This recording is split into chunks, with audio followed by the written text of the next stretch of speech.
A belső szervek és a mozgásszervek működése sokkal szorosabban összefügg, mint eddig gondoltuk. Ezt figyelembe véve egyes manuálterápiás módszerekkel akár évek óta fennálló panaszokat is képesek vagyunk kezelni.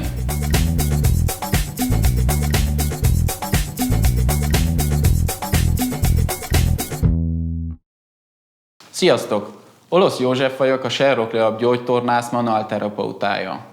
A manuálterápia szó hallatára mindenkinek más jut eszébe. Egyesek csontkovácsolásra, mások gyógymasszázsra, vagy különböző kezelési módszerekre gondolnak. Mielőtt elmondanám, hogy mi hogyan gondolkodunk, meg milyen módszereket használunk, nézzük meg, hogyan is működik a testünk. Mozgásszervi működését egy lovaskocsihoz szoktam hasonlítani, ahol az utas képviseli az agyat. A hintó vászszerkezete a csontrendszerünk, a hintó kereke az izületeink, és a lovak lesznek pedig az izmaink.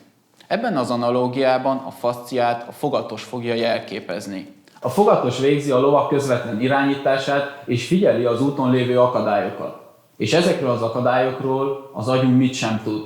Tehát a faszciának egy nagyon fontos szerepe van az agy tehermentesítésében. A különböző terápiás módszerek a lovaskocsi különböző részeit próbálják megcélozni.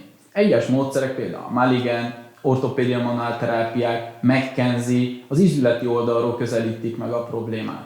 Szerintük, hogyha helyre kalapáljuk a hintó kerekét, akkor az zökkenőmentesen tud tovább haladni. Más módszerek, például a gyógytorna, mozgásterápiás módszerek a lovakat próbálják megerősíteni. Mert ha megerősítjük a lovakat, akkor minden mehet tovább. A faszciaterápiák a fogatosra próbálnak hatni.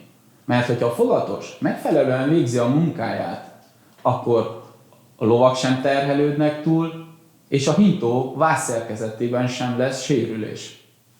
Na de hogyan is választjuk ki a megfelelő kezelést? Az első találkozón egy részletes beszélgetés keretein belül feltérképezzük a páciens múltját, korábbi sérüléseit, traumáit, belső szervi panaszait, egészen a születéstől kezdve. Időt adunk ezeknek a beszélgetéseknek, és addig nyomozunk, keressük az összefüggéseket, amíg meg nem találjuk a kapcsolatot a jelen panasz és a múltban történt trauma között.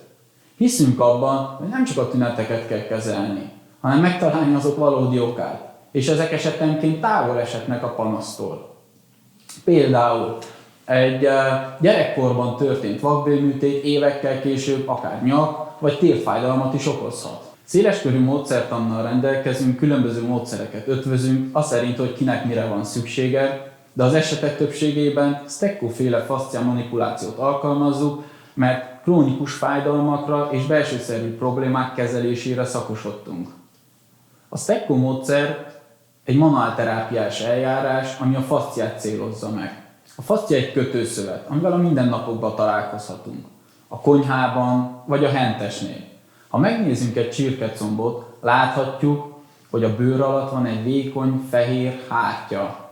Ez a faszcia.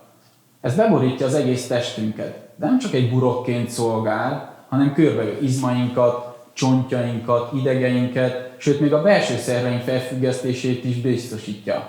Tehát sokkal szorosabb az összefüggés a belső szervek és a mozgásszervek között, mint ahogy eddig gondoltuk.